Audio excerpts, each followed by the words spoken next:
पर आजमगढ़ को आपने गढ़ा बनाया और छोड़ के चले गए। तो आप तो बात करने लायक ही नहीं है। आजमगढ़ में आकर के आप कुछ भी कह रहे हैं। अपने आत्मा से पूछेंगे तो आपको पता चलेगा कि आजमगढ़ आपके समय में कैसा था और सिर्फ 1 साल के कार्यकाल में आजमगढ़ कैसे चमक रहा है, ये आपकी आत्मा आपको बता देगी। कि अखिलेश यादव जी बनाते तो जितना घोटाला करते वो वाला बजट कम हो गया है। उनका घोटाला वाला, उनकी सरकार जो घोटाला करती थी उसको कम करके भारतीय जनता पार्टी की सरकार ने बहुत कम बजट में, उनकी सोच छोटी थी। सोच किसकी छोटी थी? अखिलेश यादव की। तो हम तो भेद कर ही नहीं सकते, भेद तो वो करते हैं। उनको जब मौका मिलता है तो वो खास एक जाति को, खास एक धर्म को इतना लाभ पहुंचा देते हैं कि बाकी लोग बेचारे रह जाते हैं। नमस्कार, मैं हूं राजीव कुमार और इस वक्त हम हैं आजमगढ़ में, आजमगढ़ के सांसद दिनेश लाल यादव जी के सामने। अब दिनेश जी, काफी दिनों बाद बातचीत हो रही है, खास तौर पे अभी 9 साल बेमिसाल चल रहा है, उसका जश्न कैसे मना रहे हैं? अभी हम लोग वही जश्न मना के आए हैं, लगातार मना रहे हैं। और हमारे संसदीय क्षेत्र में हमारी भारतीय जनता पार्टी की जो सरकार है उसके द्वारा अटल आवासीय महाविद्यालय का जो निर्माण हुआ है, जिसमें जो गरीब श्रमिक हैं उनके बच्चे और जो कोविड में दुखद अंत हो गया उनके बच्चे, जो अनाथ बच्चे हैं, उनके लिए हमारी सरकार ने आजमगढ़ के लिए बड़ी सौगात देते हुए यहाँ इतना बड़ा महाविद्यालय बनवाया है, जिसमें बच्चे निःशुल्क पढ़ाई करेंगे, वहीं रहेंगे, उनका खाना, रहना, खेलना, कूदना, पढ़ना सब कुछ फ्री में होगा। ये हमारी सरकार ने किया है और ये तो एक काम आपने देखा है। इसके अलावा अगर 9 साल का काम हम गिनाने लगेंगे तो आपके ये जो यूपी तक का कार्यक्रम है वो इतना बड़ा हो जाएगा कि फिर आप परेशान हो जाएंगे कि इतना बड़ा कार्यक्रम हम चलाएं कैसे। जी तो चलिए, अब 9 साल बेमिसाल की बात आप कर रहे हैं, लेकिन आपके विपक्ष में खासतौर पे कल मेरी अखिलेश जी से बात हुई, उन्होंने कहा कि वो फ्लॉप है कार्यक्रम, सारी चीजें फेल हैं। मैंने देखा और मैं आपके माध्यम से अखिलेश यादव जी को बताना चाहता हूं कि आप आजमगढ़ आए तो शायद आजमगढ़ को पहचान नहीं पाए होंगे। जिस आजमगढ़ को आप गढ़ गढ़ कह के गढ़ा बना दिए थे, आपको जनता ने मौका दिया था कि आप प्रतिनिधि बनके आजमगढ़ को चमकाइए, पर आजमगढ़ को आपने गढ़ा बनाया और छोड़ के चले गए। और ये भारतीय जनता पार्टी के लोग जब मेहनत किए और यहाँ कमल खिलाए, तो कमल खिलते ही 1 साल में उतना काम हो गया है जितना ना आपके समय में हो पाया, ना आपके पहले हो पाया। तो आप तो बात करने लायक ही नहीं है। आजमगढ़ में आकर के आप कुछ भी कह रहे हैं। अपने आत्मा से पूछेंगे तो आपको पता चलेगा कि आजमगढ़ आपके समय में कैसा था और सिर्फ 1 साल के कार्यकाल में आजमगढ़ कैसे चमक रहा है, ये आपकी आत्मा आपको बता देगी। नहीं तो इसी क्रम में उनका कहने का लॉजिक ये था कि पूर्वांचल में जो उनकी स्कीमें थी वो छोटी हो गई।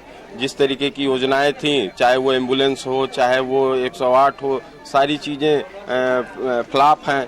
धक्का प्लेट गाड़ियां हो गई 100 नंबर। बिल्कुल नहीं, बहुत शानदार चल रहा है। और सिर्फ अगर उसमें कुछ हुआ है तो ये हुआ है कि अखिलेश यादव जी बनाते तो जितना घोटाला करते वो वाला बजट कम हो गया है। उनका घोटाला वाला, उनकी सरकार जो घोटाला करती थी उसको कम करके भारतीय जनता पार्टी की सरकार ने बहुत कम बजट में और इतना शानदार बनाया है कि जो भी आता है उत्तर प्रदेश में वो योगी आदित्यनाथ महाराज की जय जयकार करता है। और आज तो उनका जन्मदिन है। मैं तो चाहूंगा कि आप सब लोग एक बार बोलिए, योगी आदित्यनाथ महाराज की।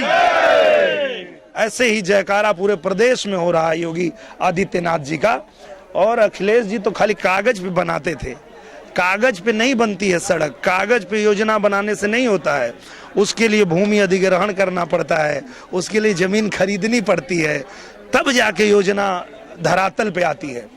तो पूज्य योगी आदित्यनाथ महाराज जी ने धरातल पे बना के दिखाया, कागज पे खाली बना के घोटाला नहीं किया। वो काम अखिलेश जी के जमाने में होता था, सपा के जमाने में होता था।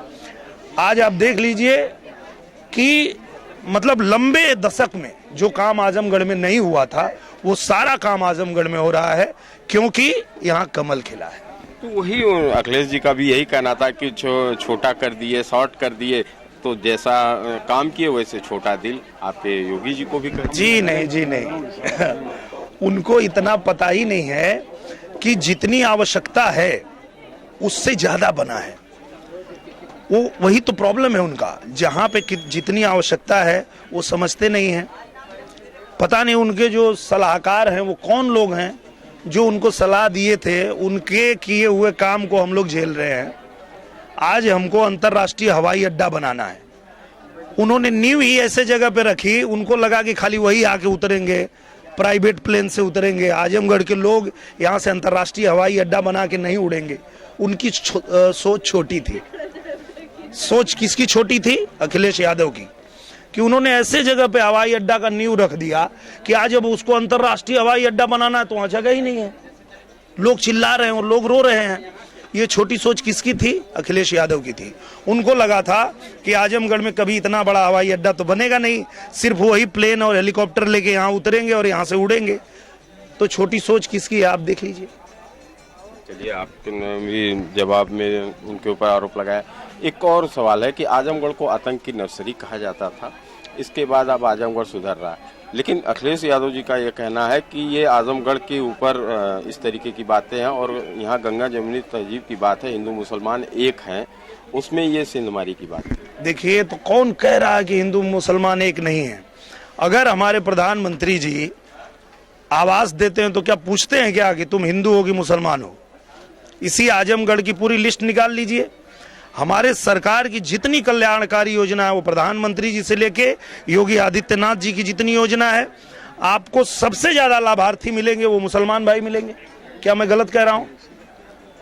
तो हम तो ये मानते ही नहीं ना, हमारे लिए तो अलग है ही नहीं, हमारी तो विचारधारा ही है कि हम मानते हैं, चाहे हमारा धर्म मानता है कि वसुधैव कुटुंबकम, पूरा विश्व हमारा परिवार है, पूरी धरती हमारा परिवार है, हम किसी को अलग मानते ही नहीं है। तो हम तो भेद कर ही नहीं सकते, भेद तो वो करते हैं। उनको जब मौका मिलता है तो वो खास एक जाति को, खास एक धर्म को इतना लाभ पहुंचा देते हैं कि बाकी लोग बेचारे रह जाते हैं। ये काम तो उनका है। हमारी सरकार तो सबका साथ, सबका विकास, सबका प्रयास सिर्फ कहती नहीं है, करके दिखाती है। और वो आप सब देख रहे हैं, धरातल पे देख रहे हैं, गांव गांव में देखिए, कभी नहीं पूछा जाता है कि ये कौन सा बिरादर है, इसको गैस कनेक्शन देना है कि नहीं देना है। वो चाहे हिंदू हो, मुसलमान हो, सिख हो, ईसाई हो, अगड़ा हो, पिछड़ा हो, जो भी व्यक्ति हो, अगर वो पात्र है उसको लाभ पहुंचता है। आप देख लीजिए कि पहले के भी प्रधानमंत्री थे, वो कहते थे कि हम 100 रुपया भेजते हैं तो हमारे लाभार्थी तक 15 रुपया पहुंचता है। आज देखिए, हमारे प्रधानमंत्री जी अगर 100 रुपया भेजते हैं, सीधे लाभार्थी के खाते में 100 रुपया पहुंचता है। ये अंतर है उन लोगों में और ये अंतर है भारतीय जनता पार्टी की सरकार में। चलिए दिनेश जी, इस तरीके की बातें भी हुई। अब तो 24 की तैयारी चल रही है, अब 24 भी आने वाला, चुनाव की कैंपेनिंग भी अब एक तरह से शुरू हो गई। अभी तक आपका गाना भी नहीं आया और किस तरीके से आप 24 की तैयारी कर रहे हैं? मुझे लगता है राजीव भैया जब भी मेरा इंटरव्यू लेते हैं तो एक नया गाना तो बनवा देते हैं। तो आज आपने एक, जैसे आपको देखा तो मेरे मन में आ गया कि आज राजीव भैया कुछ पूछेंगे। आज की आवश्यकता भी है। तो अब तो आजमगढ़ की जनता भी कह रही है, पूरी जनता कह रही है कि 1 साल भारी बा 10 साल पर, 1 साल भारी बा 10 साल पर, मोहर मरी है दिनेश लाल पर। बन गल गाना, खास तौर पे यूपी तक के लिए मैंने ये गाना बना दिया। 1 साल भारी बा 10 साल पर, अब मोहर मरी है दिनेश लाल पर।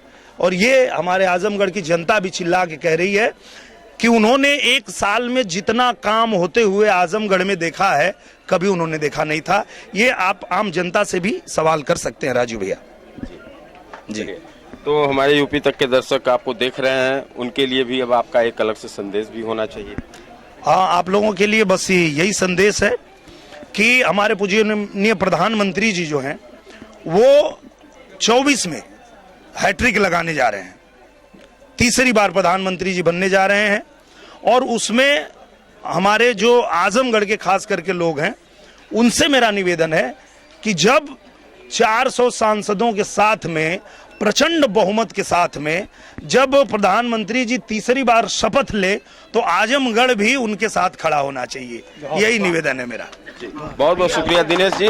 तो ये थे दिनेश लाल यादव। इनका साफ तौर पे ये कहना है कि 10 साल पर 1 साल भारी, चाहे वो विकास के मामले को लेकर कह रहे हो और चाहे अपने गीतों के माध्यम से खास तौर पे यूपी तक के लिए उन्होंने अपना जो संदेश दिया है आगामी 24 के लिए वो उपयुक्त होगा। राजीव कुमार, आजमगढ़, यूपी तक।